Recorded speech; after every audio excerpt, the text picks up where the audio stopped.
welcome to an exciting episode of The Energy That Surrounds Us. Gotta catch my voice.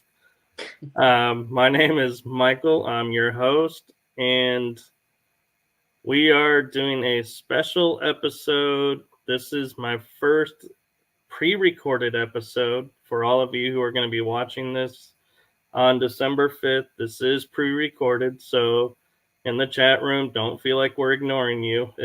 We're not there to see you.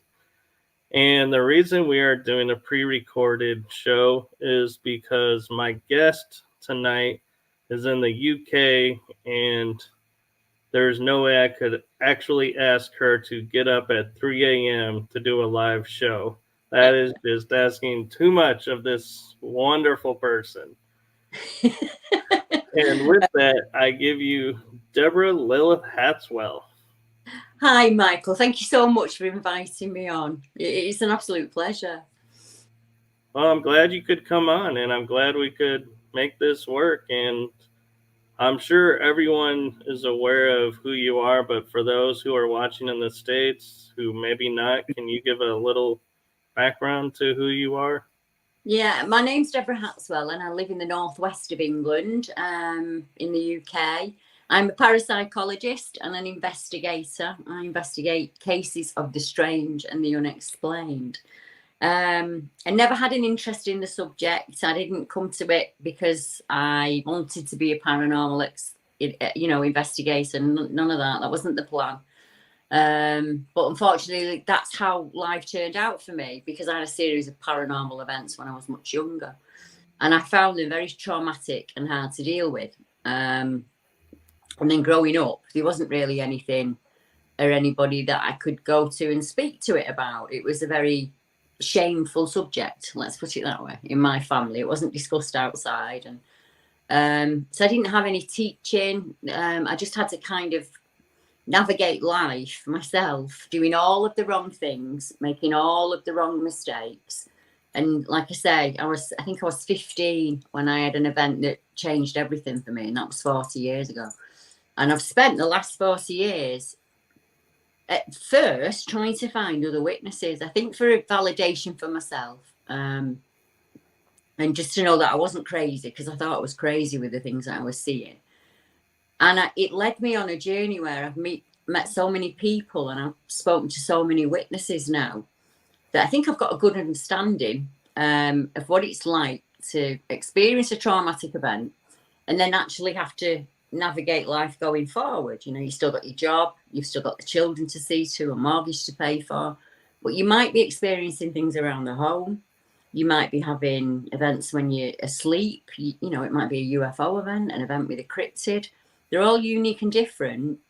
But one of my skill sets is I'm not one for sending a team in. So I've made those mistakes before, where we have a small haunting event that's going on in a house. You send a paranormal team in, they open a whole load of nonsense and they leave. And that leaves the family in a much worse position.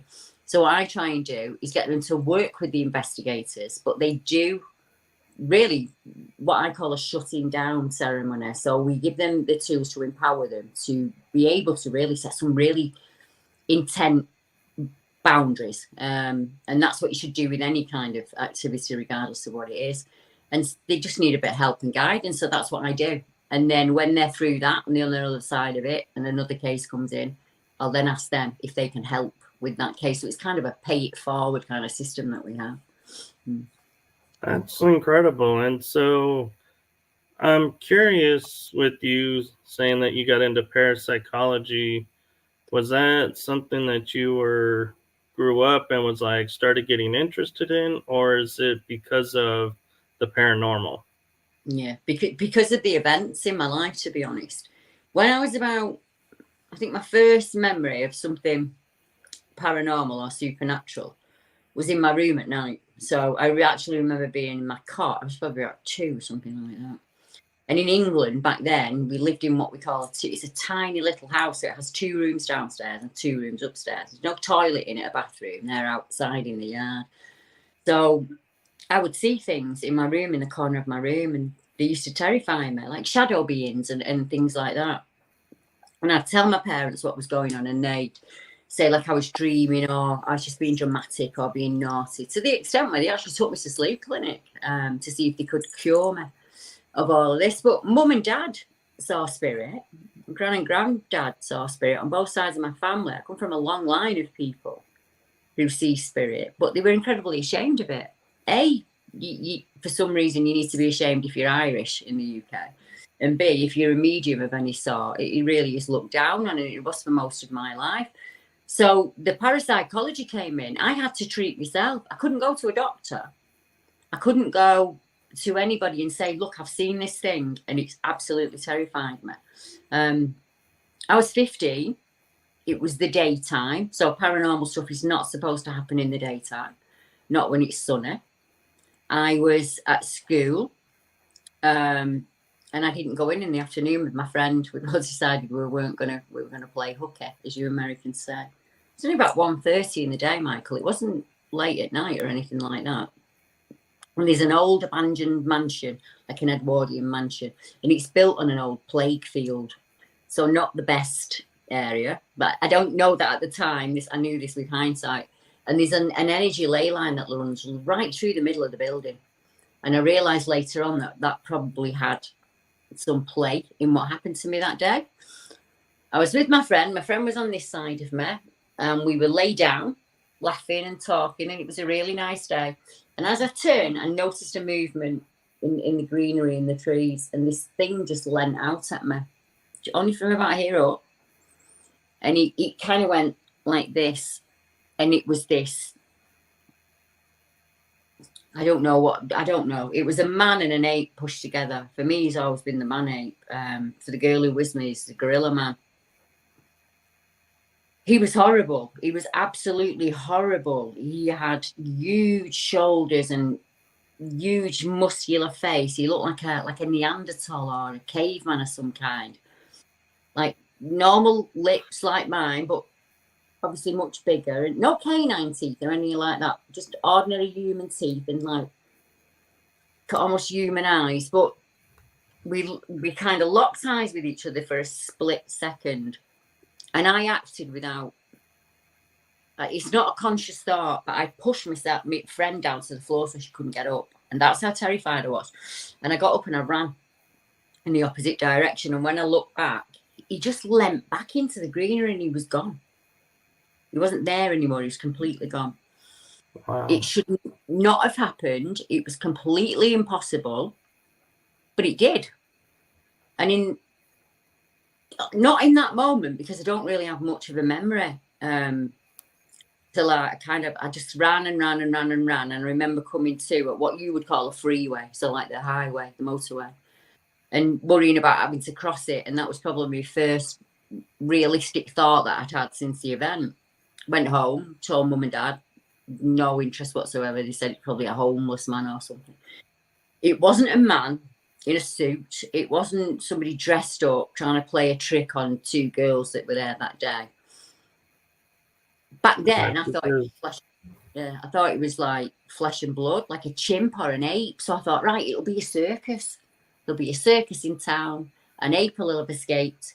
I've seen it in the park, and that's it. I'll explain it all the way.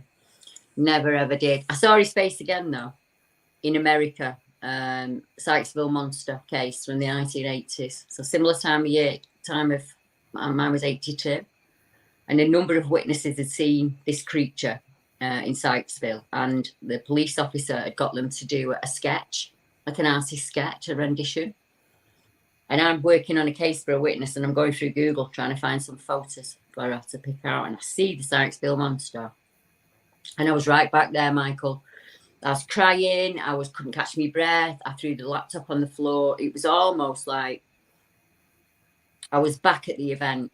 That's how frightened I was. Now, what I didn't tell you was the in-between years, I'd grown up fishing outside, sleeping outside. We were very countryside, nature people. The second my dad finished work, we piled it all into the van and we went out and we slept wherever. I couldn't do that again after being 15. I got married, had 2 children, couldn't take them into the woods, couldn't camp with them, couldn't do any of that. And my husband just said to me that day, right, Debbie, you've got a decision to make. you either put this away forever because it's cutting corners off your life. You're that frightened of this thing that you're doing nothing. Or do what you normally do, just run at it. And I thought, he's right. The only way I'm going to stop being... I thought he was behind every tree, Michael. So I thought, he's out there looking for me to come and get me because I've seen him. You know, that was my mind thought for like 30 years. Well, that's totally natural. Yeah, now I realise I was probably just in the wrong place at the wrong time, and two worlds met that day for some reason. I don't know. I don't think I'll ever get my answer, but I'm okay with that. I'm in a different place. So I just learned I couldn't go into the woods in the dark. I couldn't leave the windows open at home. I thought he'd climb through the windows and come and get me. So I'm not like that anymore. I'm completely on the other side of that. But I had to teach myself how to deal with that. And that's where the parapsychology comes in. So not only have I had my own personal experiences, over the last probably 40 years, I've probably spoken to over 4,000 people about their experiences. So I see the pattern. It doesn't matter what it is that terrifies you. Terror is terror, regardless, whether that be war, or something paranormal. And one of the things that we can do, like I say, is I don't tell them lies. I say, I can't tell you what happened that day. I don't know. I wasn't there with you. I can give you all of the theories and we can look at them together. And whatever your gut instinct tells you to do, that's what we'll do. We'll do it that way. So, I mean, there's so many cases I could tell you about, but I don't want to keep boring your listeners going on with me little self. But there's I worked a case in September. 88-year-old man saw something for the very first time in his life. He was at home. It's about 3 o'clock in the morning. He gets up to go to use the bathroom and he hears a tap on the window. He's never had any paranormal experiences. He's not an investigator. He's just an ordinary chap who lives in a farm that's quite remote down south in England. And as he looked to the window, he said it was a dog-like creature, but it was stood up on 2 legs. Its ears almost tipped on top of its head. And it looked surprised to see him. So he was absolutely hysterical. His carer come running in. And obviously, he was distraught because he'd just seen something that was terrifying. Fortunately, the carer had heard about me and he phoned me in the morning and said, please, Debbie, is there any chance you could do something just to help him? And I was actually in hospital at the time and I said to him, yeah, just give me 5 minutes and I'd sneak out. So I went to my car and I phoned him up and I just said, don't tell me anything. Don't tell me anything. Let me just ask you some questions first. So I asked him if he was of Irish descent and he said, yeah, mum and dad were both Irish. I asked him what was on the land there that was incredibly negative, almost portal-like. And he said there was a building next door that was abandoned. And the people who'd had it before had used it for satanic ritual. And that place had never been closed down. I asked him what had changed at home. And he said that was the first night he'd slept downstairs.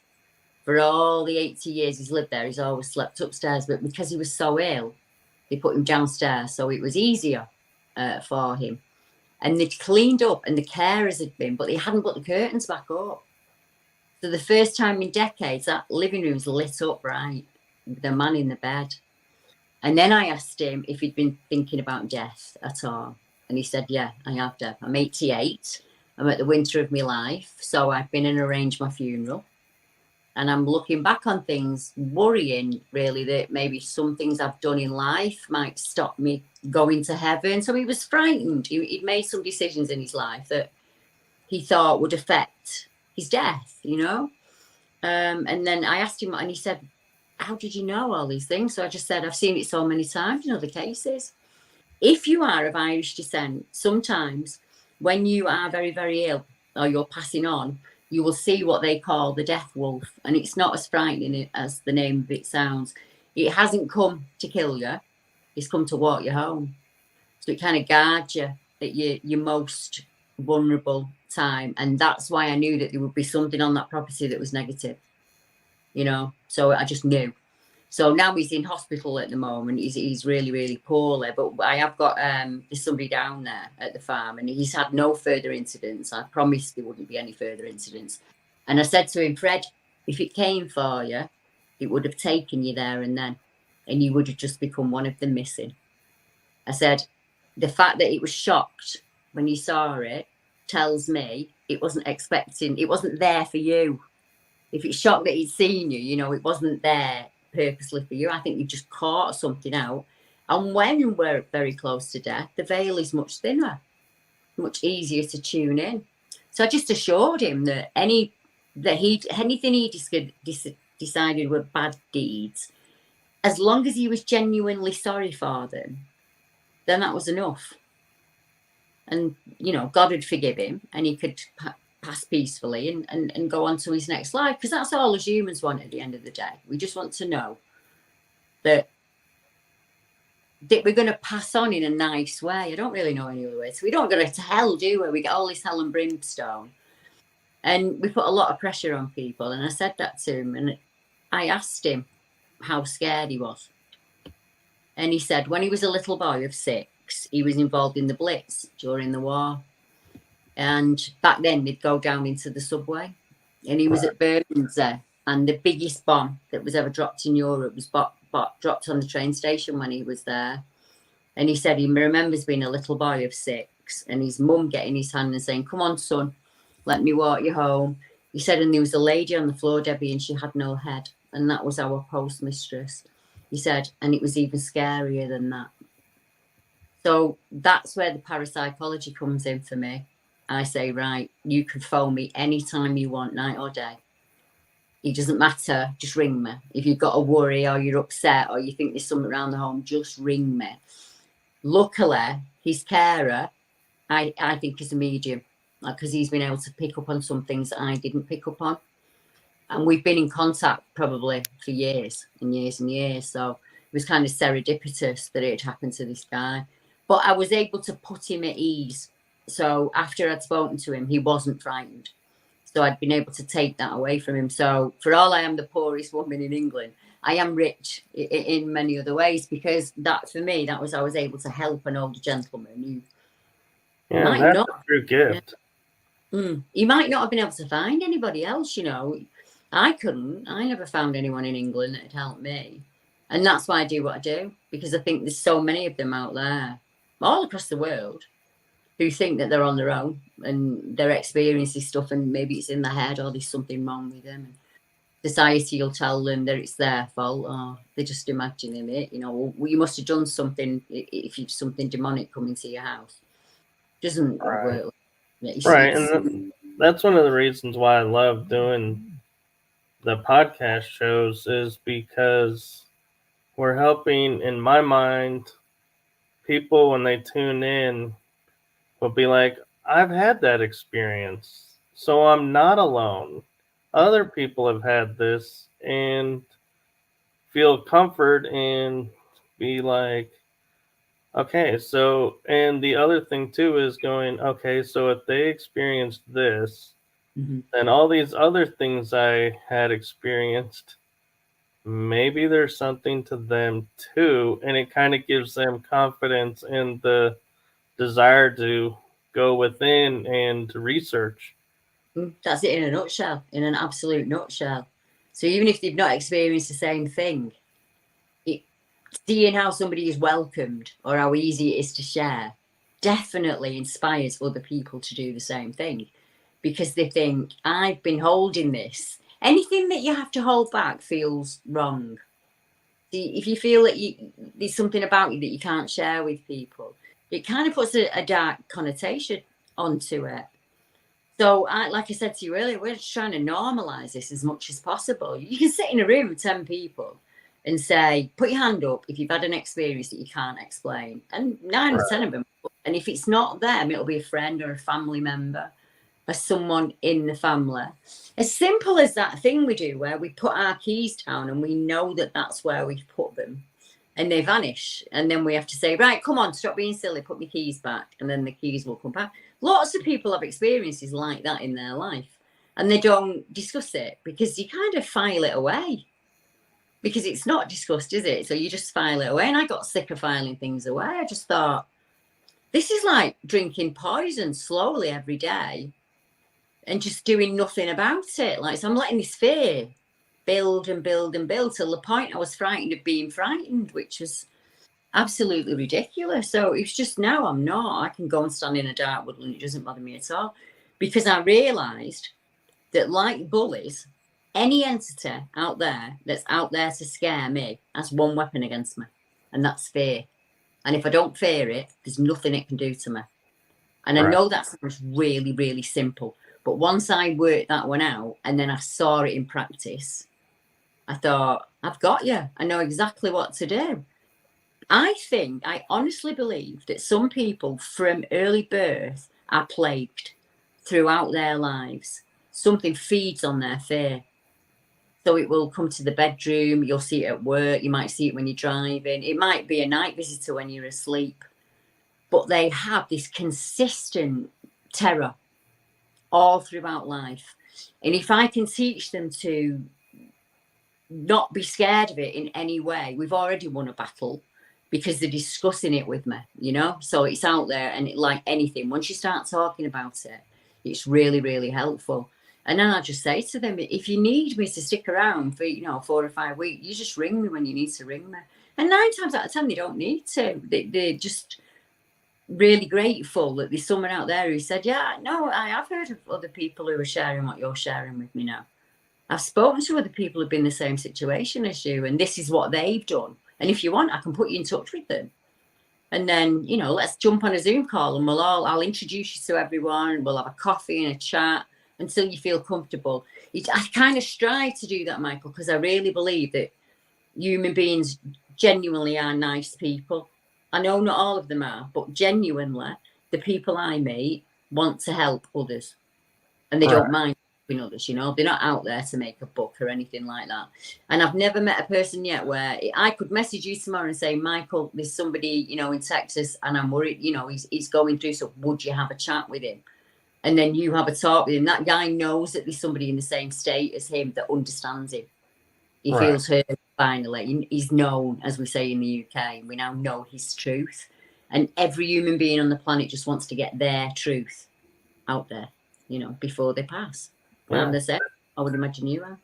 That's true. And it's interesting you bring up the fear, because I went to a location near my house, and this one particular night I was up by the attic entrance, and I was up there with a little group, and they were like, oh, you need to go get so-and-so.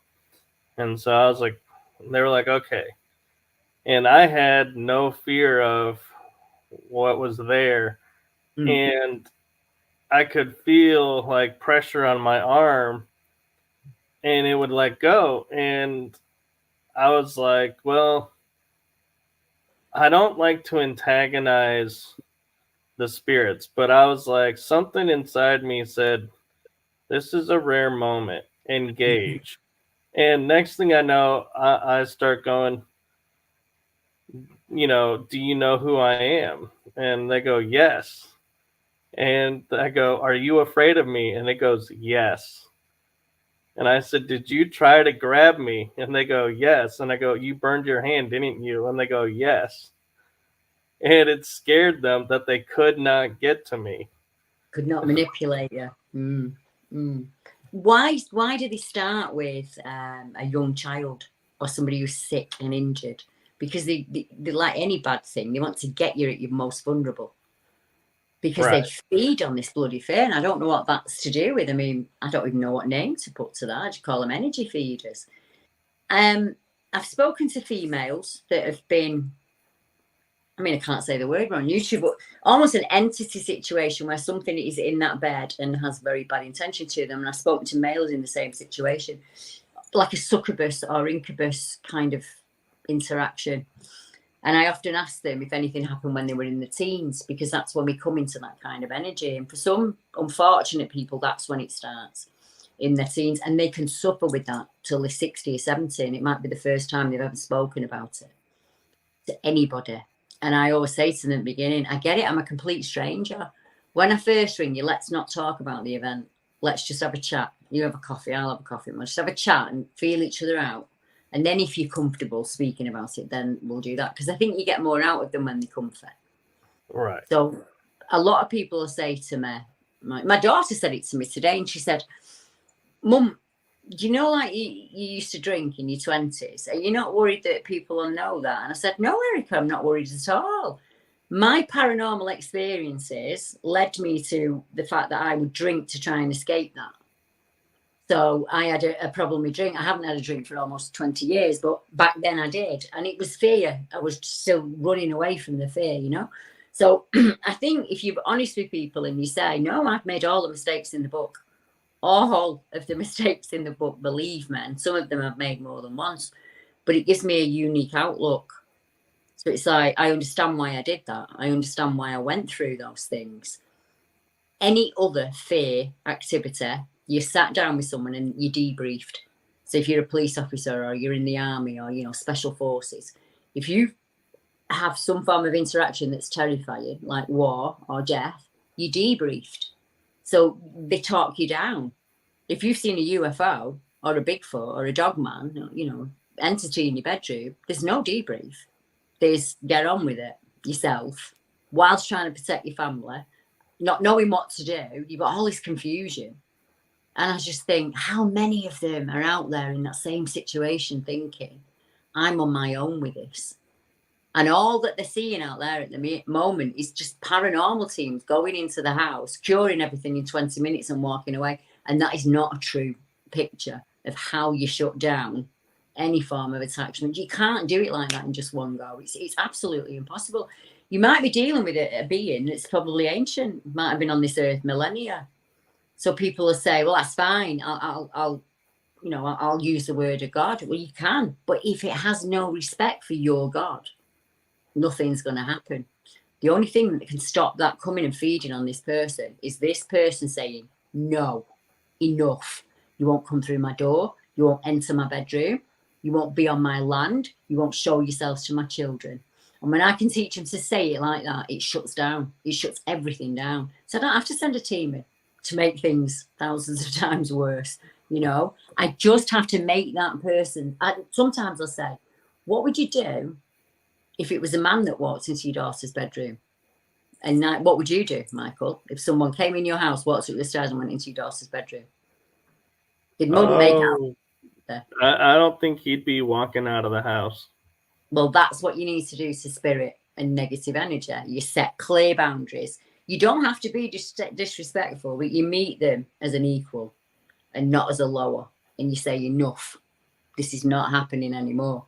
And you shut it down. And it will try and come back like a bad ex. And you shut it down again. And you shut it down again. And we continue to do that until it's gone. There's nothing it can feed from anymore. And it just goes. There's nowhere for it to go. So.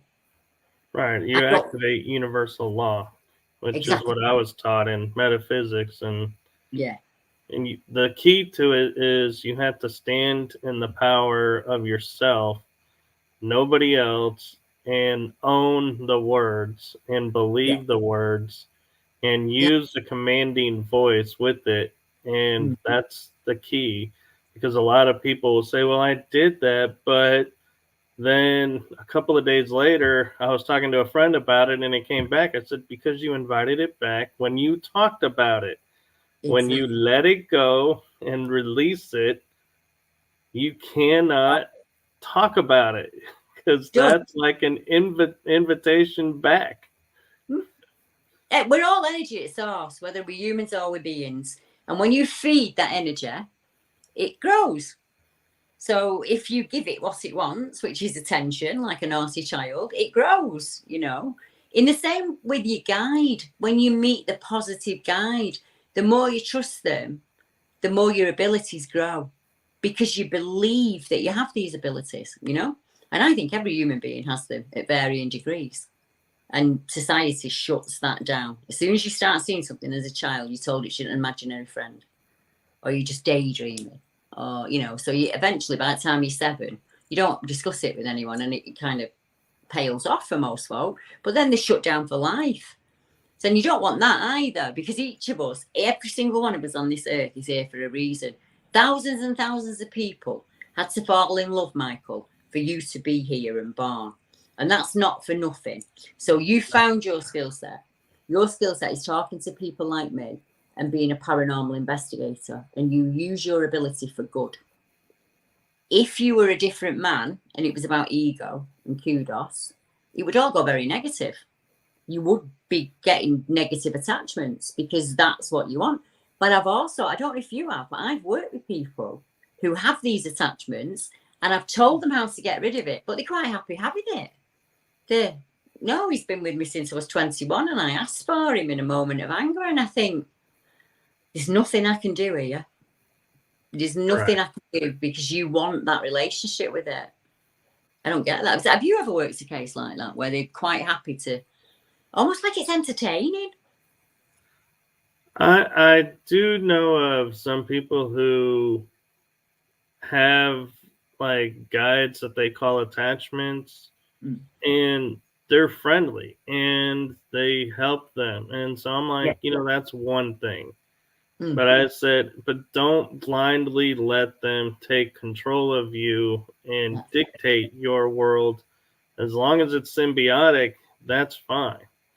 I have no problems with that. But and then I'll have people that'll say, oh,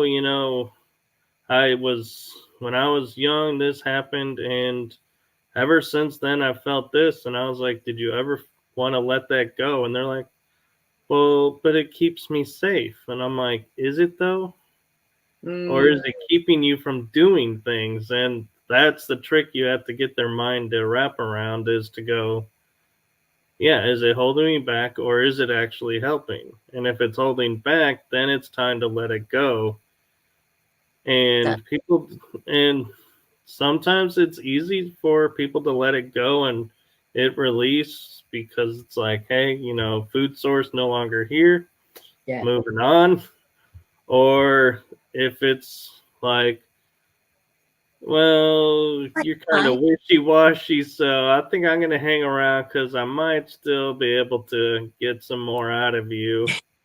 And they're going to be like, well, it didn't work. It's like, well, because you didn't really put your backbone into it. Yeah, that's it. You'd be amazed what people ask me. They ask me to put curses on people. They ask me to, could you do this and could you do that? And I say, yeah, I probably could, but I'm not going to. Because anything that I put out there like that's going to come back to me. And whether you believe in the rule of three or not, whatever you put out there will come back. So it's okay to gift people. So you can gift them and say, I give you the gift of inner sight so that you can see yourself how other people see you. So I tend to kind of do it that way. So if it's an awful person and they're bullying somebody else, I'll just gift them all of their deeds to come back to them. So a gift and a curse are two very different things. But if they don't believe in that, it won't happen. It doesn't work. You've got to be a belief there at the beginning that this can happen, So you're actually nicer about it than I am, saying 3, because I'll say, just be careful what you put out there thought-wise, because your thoughts can come back 10 to 100-fold back to you. So if you're sitting there saying, I want so-and-so to break their hand, you may be getting a lot more coming your way than a broken hand. And they're like, oh, I didn't think about that. I'm like, yeah, you might want to think about that before you start wishing harm or illness on someone. Exactly that. We're not supposed to do that, are we, as humans, are we? We're supposed to be our best selves if we can be. But what we've got, Michael, is our human selves, our self here, was made for the planet when we first walked it, right? So all of those things, that hearing things, seeing things, telekinesis, that was natural. That was a natural ability. In the same way that you can tell if one of your family members is ill or if they've got a problem, and you say, what's wrong? You can kind of feel it, that because they're connected to you, aren't they? That they're your family members. So back then, everything that we consider now as an ability or an alternative was actually just normal for us human beings. So we did commune with the sky and the earth and the weather and the planets, because back in the day, we didn't have a clock, we didn't have a calendar. So we just us and source, as I would call it. So like the energy that you came from, kind of thing. So you'd be grateful And in the UK, we had what we would call a green man. So he would be around at harvest time. So like at this moment in time now, we're halfway through winter, we celebrate him. We Saturnalia, because that means we're always out of the dark side. And I think when that was natural, we accepted people's abilities, the mediumships, you know, the hands and the healing. I think we accepted that. But it's 2023 and we're all plugged into the matrix. So it's poo-pooed. It's made to look silly because it's a strength. It's a human strength. And like, I get on my soapbox about the elite, but that you know, society is the biggest cult in the world. There's just 4 or 5 people at the top. All the money's going upwards. And people are at the bottom just starving and like Dante's Inferno, aren't they? So I ran away from being an investigator. I didn't want the responsibility of it. I don't know. I just thought it'd come with all this. I don't know. I was probably scared of it, I think. Or if I felt silly saying that I can meet someone and get a good read on them and see whether they're a nice person or not just by touching their hands. So like you'll see me when I shake hands with people, I do it like this. And I get a really good feel off them and I can see whether I gel with them or not, you know. And I think when you say that to people, they say, oh, I can do that. I can meet someone and instantly know whether I like them or not. And that's that first century brain. That's what kept you alive. 2023, you think about here. So it's when we're relaxed so that things are able to come through. So like you, when you go into a paranormal investigation, you're in your element. So you know what you're doing. You're incredibly confident, you're really relaxed, and you can open yourself up. For some folk, it's when they're in the bath or driving the car or when they're in bed. They have a paranormal experience because you're at your most relaxed. So you're using a different part of your brain, if you get what I mean. So if I can relax people down who are absolutely terrified because they've seen something, I can get them to look at the situation again from a different way. So like for me, I was that terrified by this thing that I never learnt to drive. My parents moved into the countryside, big beautiful house in the country. There's no way I was going, not a chance. So I kind of put the scarpers on all of that. Looking back, I think I had to live that life so I can empathise so much now, you know. But human beings are absolutely extraordinary beings, and we're not told it because it keeps us under control. Right. So you understand that it's like this. You're just weak. You're nothing. Just go to work, go to bed, pay your bills. Go to work, go to bed, pay your bills. Because if we realised how powerful we were, we wouldn't put up with it. We'd be like, actually, no. If we all stood up like this and said, no, one day we will work out that there are billions of us. We're not the minority in any way, shape, or form. No, we're not. No, we're not. And what's interesting to me is when you were saying with your experience when you were the child going, you know, you say I was in the wrong place, wrong time. Mm-hmm. My mind goes, actually, I view it as the other way. You were in the right place, right time to get you started on the path of where you are now. I can see it now, but I couldn't see it then. Right. But you are 100% right.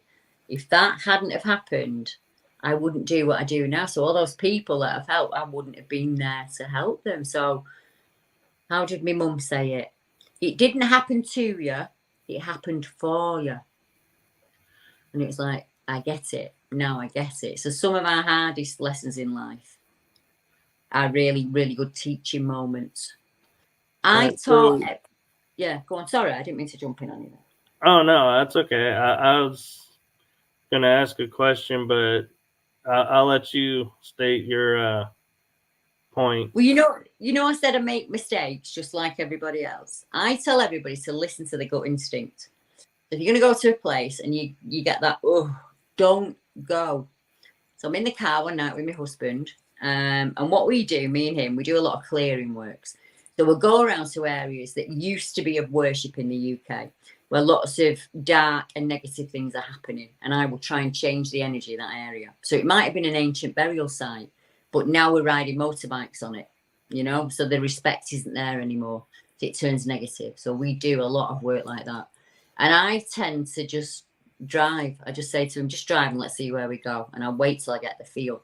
I'm in the car and I said to him, are we going to Blackleach? And he went, yeah. And I went, ugh. I literally made that noise. Ugh. And we still went. So I didn't listen. We pull up in the car. And before I even got out the door, this black thing just come roaring in my ear. Everything started to spin. I think I was hit with infrasound or something. I wanted to vomit. I was on my knees in the bottom of the car and I'm shouting, drive, just drive, get us out of here and drive. And Mark's like, come on, Deborah, do what you do. And I'm saying, I can't. It's too strong. You've got to get us out of here. You've got to get out of here. He's going to kill us. And I could see it in my mind's eye, chasing us in the car all the way home. And it didn't lift. So like normally I do my protection and it lifts and it wouldn't. I couldn't get it to lift. So like for 2 days I had this constant vertigo. And he just kept roaring at me. He was so angry at me. And one of my friends went and looked up the area where we were. And she said to me, Debbie, you drove onto a graveyard on Halloween. On Halloween night, you drove the car onto an old graveyard. And I was like, oh my goodness. And I went back and I said, I was sorry. I went back that night and I said, I am sorry. I intruded on your time and I didn't mean to do that. And I have learnt my lesson. And I will always trust my gut from now on. But I just said to my husband, I tell people all the time, but I didn't take my own advice.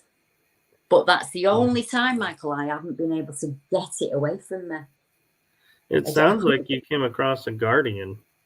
I think that's exactly, I was just going to say that. I think I intruded into, I think if I'd have met him in different circumstances, he wouldn't have been as enraged with me as he was.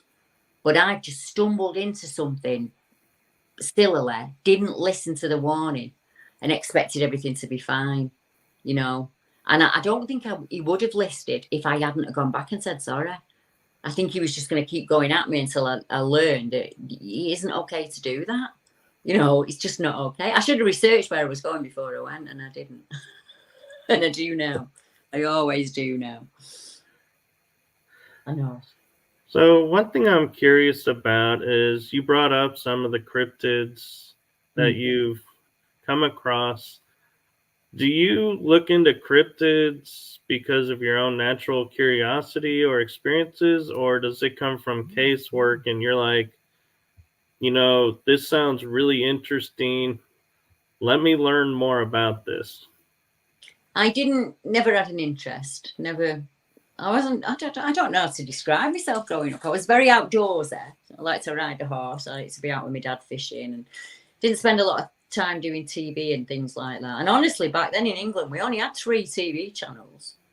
So I don't think Americans realised that. In 1982, there was 3 TV channels. That was it in the UK. And in the 70s, they used to go off at 11 o'clock at night. So it wasn't all night TV. So there wasn't a whole lot of that about.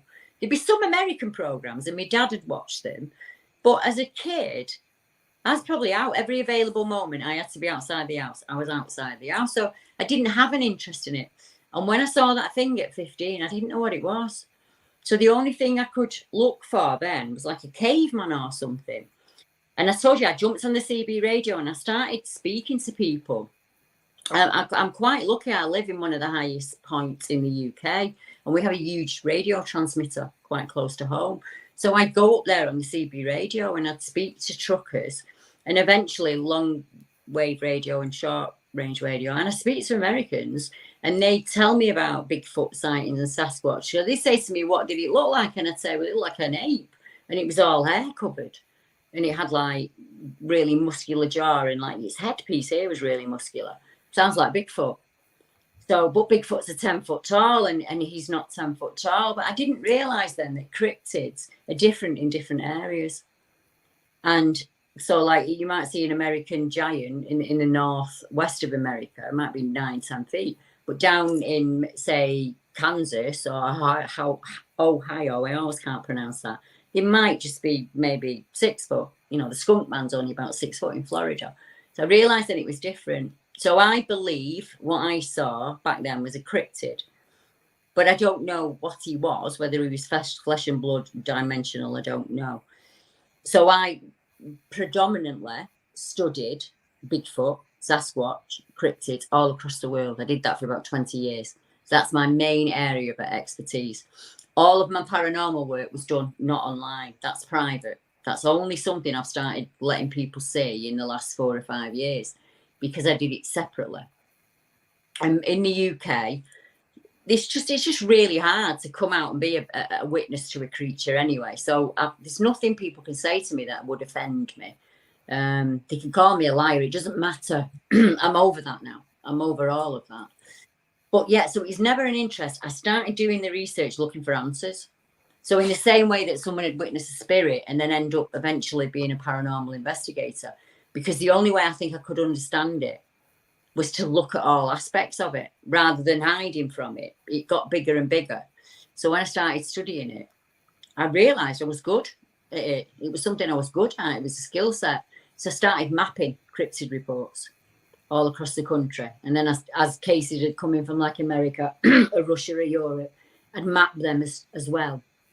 And then I started looking into anything else that was in the area. So say it happened in Birmingham, I'd look at around that area and see if there was any paranormal reports or UFO reports, because I'm a great believer in activity tends to happen in certain areas of the world where the energy is different, like the ley lines and things like that. And in the UK, lots of our cryptid reports are on those ley lines. Even like Dogmen reports, there always seem to be around burial ancient sites. So that was really my area of expertise. But most of the paranormal work I did in private, because I do a lot of clearances, or I do a lot of attachment work where I take things off people. So they don't want to be public. They don't want me to talk about it on YouTube. But that's changed. That's changed massively. And next week, I'm opening a new YouTube channel with a TV firm, because finally, for the first time, people are happy to sit down like this, me and you, and speak about what's happened to them. So I've set up a number of witnesses going forward who are just going to sit down on camera with me and tell me what happened to them. And then we're going to ask if there's anybody else out there that's had the same experience. And I'm hoping that that's going to take off. I think that'll be quite interesting for people. And just do as many different subjects as I can, because I'm still learning. So, and I think I'll always be still learning, because each case brings in something new. You know, so there are cases that I don't understand, and I have to give them to other investigators, because I don't know how to do them. And I'll say, this is not something I feel comfortable in.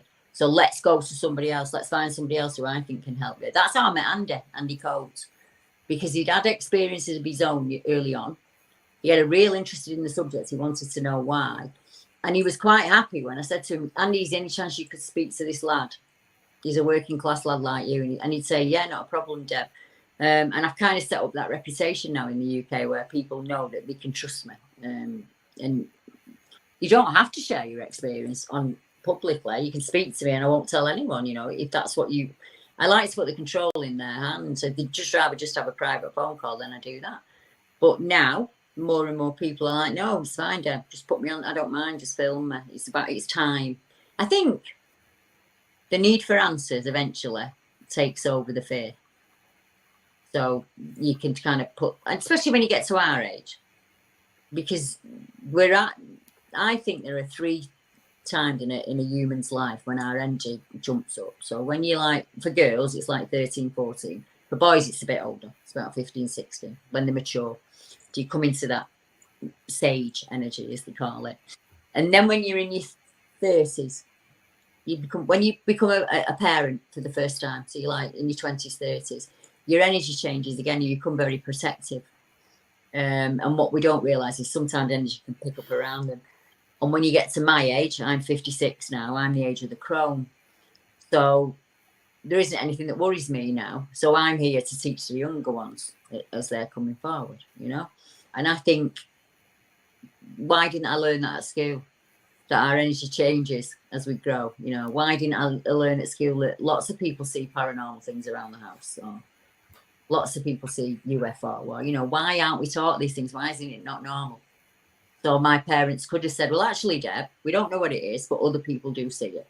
You know, I think that would have been very different for me growing up. I think I'd have been able to, I wouldn't have been as wayward, as my mum would call it. But you touched on it before. You said, one of my first thoughts, Michael, was, if he's real, what else is out there? What else is out there parents don't know about? Or do they know about him and they're just lying to me? So I don't know what was worse. And I realised that they just haven't got a clue what's out there. So how many other people don't understand that this thing's out there and it's going to kill us? So I lived under that. That was me for 35 years. It's going to kill us. It's going to find us and it's going to kill us. So now I can say, I just think two worlds collided at that moment that day, and I had no intention of killing me. It did nothing to frighten me. He didn't growl at me. He didn't reach to get me. He did nothing to frighten me. It was the experience itself that frightened me. So I want to be hypnotized, Michael. I want to go back to that day. Well, it's interesting that you say, like, you know, your parents, you know, still say no, you know, they don't believe, because I had a spiritual teacher who, when I was growing up, somebody asked her, you know, how come, you know, UFOs don't just park themselves outside to say, here we are? And she says, I will tell you this. You take a room of 30 people. You go outside, 15 of them who are believers will say, wow, look at the UFOs and the being that's coming out to greet us. 10 of them may be like, I don't know what you're talking about. I don't see a thing, because their mind doesn't grasp what's there. It's filtered to say UFOs don't exist, so therefore I don't see the UFO. That is exactly and she'd right. say 5 may see something, but not believe it, because they're like, no, that's, you know, that's television, you know, that's got, you talk to excuse it away, aren't you? Well, it must just be this, or it must just be that, or it's just, I think that's natural for humans because you taught to do it. But you're right. I think you've got to believe, or you're not going to experience anything if you don't believe in anything other than just this existence. I've had TV companies come to me and offered me riches, but they have no belief in the subject. So what good is that to me? I'd just be entertaining. I'd just be this entertaining monkey. I'd much prefer to work for free with people who really do believe. You know, they really do have a genuine interest in the subject. That's where I need to come from, because I do believe, we're going to have to get, I don't know, something happened there. I mean, Wi-Fi went off, but it's come back on, luckily. It's a bit stormy outside. It's quite normal. I just think now, going forward, I just like to do as much as I can on other people's cases, because I'm not going to get an answer to mine, what he was. It doesn't matter to me what he was now. I've had a different relationship since then. We've had the automatic writing and everything, all of that's gone on. I don't fear him anymore. I think I want to go back. I want to go back to that day and have a really good look at him and see what he looked like. You know, I thought he was 10 feet tall, and it took me 35 years to go back. And I went back with the Finding Bigfoot team, and they were so awful with me that I just refused to be on the program in the end. They had no interest whatsoever, you could tell. But going back did me the world of good, because I was able to see that he was probably only about 7 feet tall, because my husband stood in the same place where he was. So I was able to at least shrink him down a bit in my mind. But 7 foot tall is still 7 foot tall. So nothing out there should be 7 foot tall. But one thing I haven't explained yet is, probably 25, 30 years later, Thomas Markham from the Crypto Crew in America messaged me and said, Deborah, you're not going to believe this, but I've just got a woman who's come forward who had an experience in the same park as you with the same thing 2 years later. And I was like, really? And he was like, yeah, there's a testimony. And he sent it over to me. I was 15, she was in her 30s.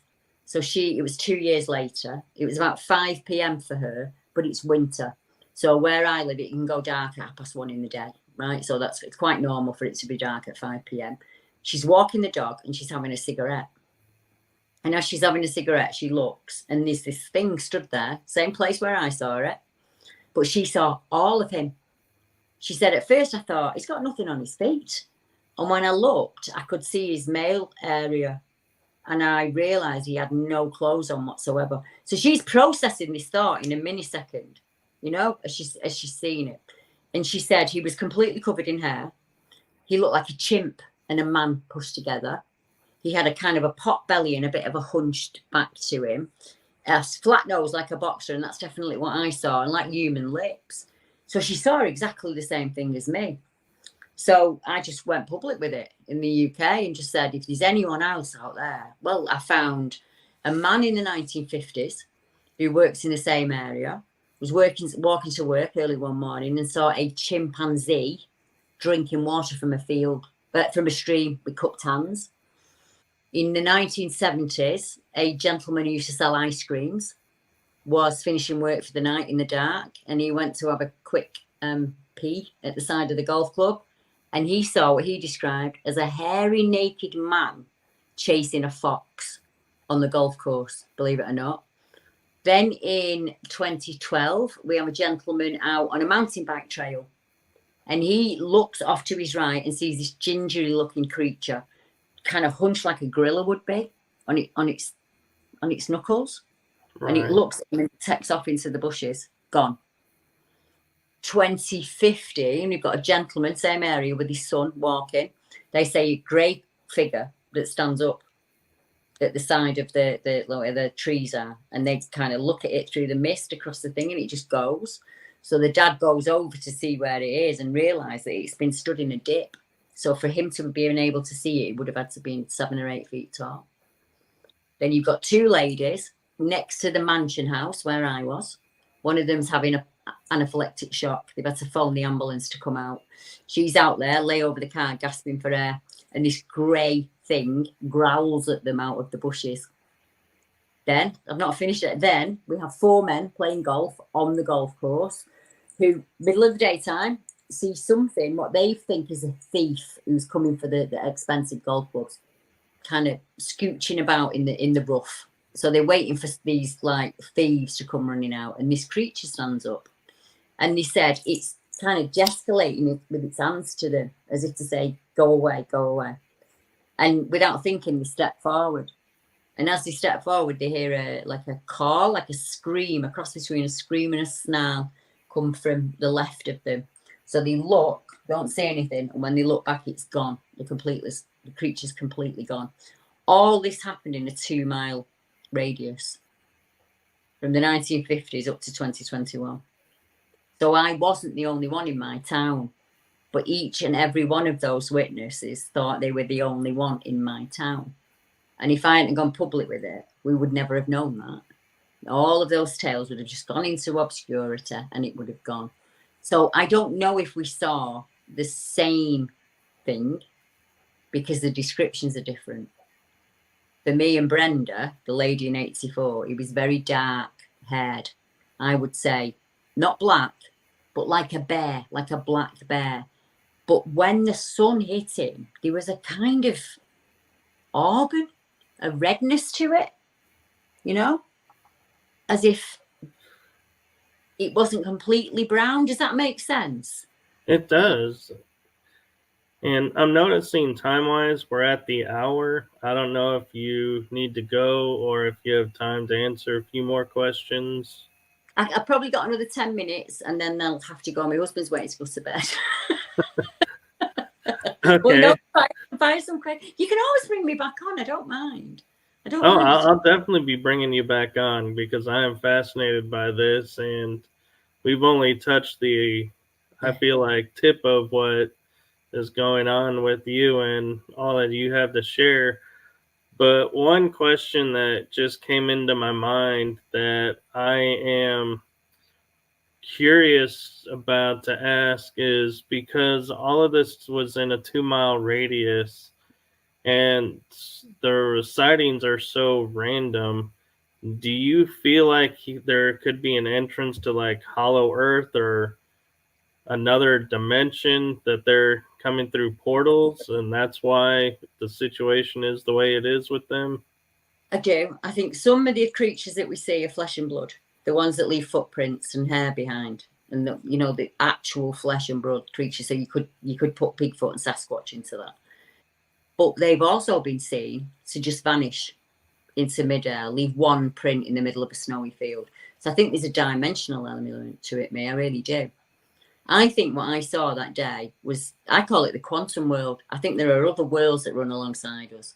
And every now and again, I can see into them. Or they can see me. I connect in some way. I don't know. I don't understand it at all. I stopped trying to understand it now. I just trust it. So I know that it's going to happen. So there's no fear involved for me. And I can just go with it. So, yeah, I do think a lot of the Dogmen reports, I think, are very, very dimensional.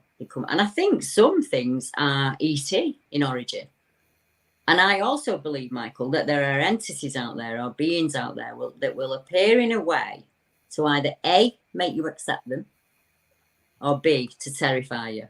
So absolutely terrify you. And I think sometimes I don't know what case I'm working. I have to work through those levels, if you get what I mean. I would say what I saw was 100% flesh and blood, but he cannot have been there. It is impossible. So I look at the land. What's different about this piece of land? Why is things being seen here? I go all the way back as far as I can go. In the 14th century, it was seen as bad. You didn't build on there. You didn't do anything. Hence, when we had the plague, that's where we buried the bodies, because nobody wanted that land. So how many dead bodies are on there is beyond me. And then in like the 15th, 16th century, some man with a lot of money's come along and he's built a big wooden, beautiful, like you'd imagine Henry VIII, black and white Tudor mansion, burnt down in the first year, gone. So then they built the stone one on top. As you walked out the entrance of that home, there was 4 huge stones. One was obsidian, one was limestone, one was some form of like boulder that had come out of a glacier or something like that. And there was one more, and I can't remember what the one more was. But I think there's something on that land that enables this creature, whatever he's called, to come through. So I start looking back on early. There's a very famous alchemist called John Dee, and he's had a lot of serendipity in my life as John Dee's popped up quite often. And then I find that he's at this home, and him and Edward Keller have scribed with obsidian and asked a hairy demon to come forth. So if they've opened up something, Michael, in the I'm getting messages, sorry. I've got just 1 minute. I've got somebody talking to me. If they've opened a portal or something in that ground in the 15th century and it's never been closed down, and then for all those years people have been walking. Who's Matthew? I've got somebody, just 1 minute. I've got somebody called Matthew speaking to me down here. Just step back a minute. Just step back just a little minute. Right. So Matthew is to do with somebody who's out there listening. He was in a motorbike accident when he passed, and he wants you to know he's happy. He's incredibly happy. Please don't be sad anymore. Just keep moving on. And he just keeps showing me a flyer. I don't know what it is, like a pendant, like a football pendant with a flyer on it. He knows what he means. I don't know what he means, but it's for somebody out there that's listening to me, and he loves you. He said, "I love her. I really love her." So I'm sure somebody will let us know who that is. And sometimes that happens, unfortunately. It's just because I'm really relaxed and there's nothing I can do about it to make it stop. Oh, no, I totally respect everyone doing what they do. And what you said is exactly right. I do think it's something to do with the area. Yeah, I think something happened there that allows this to go on. Trying to look at other activity. Have there been ghost reports? Yes, there have. Have there been strange deaths? And yes, there have. There've been bodies hidden in the park, like murders and things like that. So I think it's just added all of this kind of negative energy on top of it, and it's kind of self-fulfilling. What's really sad is they are raising it to the ground and just building apartments for people to live in. So I don't know how that's going to go. That'll be interesting. Yeah. And to kind of flip it real quick, I know we're running out of time, and respecting that, real quick, when I researched the Dogmen, because when I was on Andy's show, they were, people were asking me about Dogman, and I had never heard of it. Because when I was researching it, all the claims I were getting were daytime, nighttime, afternoon, hot of the summer, cold of the winter. It was like there was no like set pattern to where you can say this is when a Dogman's going to appear. Yeah. Do you feel he is a dimensional cryptid, or do you think he's just really good at hiding like the Bigfoots? The descriptions are different.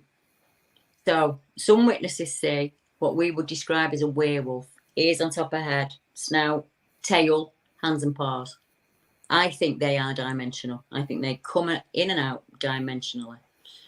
But then we have the other, where it's a human body. So he's got hands and feet, male genitalia, ears, but still a wolf's head, ears on top of head, things like that.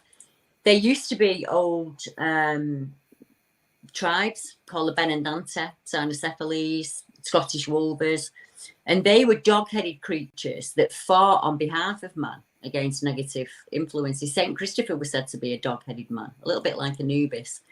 And then we have what I would class as I think military. I think they've been made by the military, or they're governed by the military in some way. These weaponized, thickly muscled black dogs that walk up on two legs. And you'll hear it as you do more and more research, you'll start to realize that the descriptions are very different. So the flesh and blood ones are said to drop from a tree. So if they're hunting, they will drop down from a tree onto the back of a deer, snap the deer's neck, down it goes, and they take it off and they eat it. Now, that a dimensional doesn't need to eat.